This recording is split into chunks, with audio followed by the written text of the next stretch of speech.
Dyma du Hyll, a bwthyn unigryw a llawn cymeriad a thyrnod adnabyddus yng Nghapel Curig. Mae darddiad yn aneglur. Mae straeon y cafodd o i adeiladu gyn ddau frawd alltyd ym 1475 fel cuddfan ym Mherfeddion y Goedwig, neu fod o'n dŷ uno sef tŷ a godwyd ar dir comin rhwng y cyfnos a'r wawr. Yn anffodus, does dim tystiolaeth gadarn iddo fo fodoli cyn canol y bedwaredd ganrif ar 15. Mae'n debyg iddo fo gael ei adeiladu yn benodol fel bwthyn rhamantus i gyd-fynd ar amgylchedd hardd fel rhan o'r mudiad darluniadwy.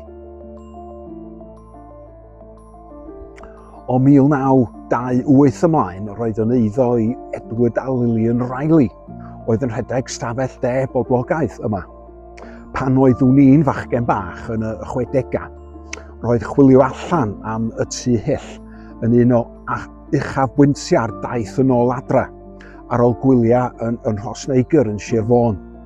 Flynyddoedd wedyn, roeddwn i yn gweithio fel cyfarwyddwr Cymdeithas Eryri, ac yn ystod yr amser hwnnw yn y 90au, tŷ Hyll oedd yn swyddfai.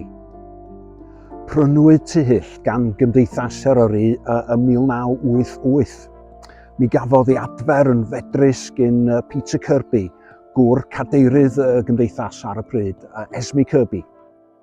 Mae'r adeilad yn cael ei ddefnyddio fel caffi bellach.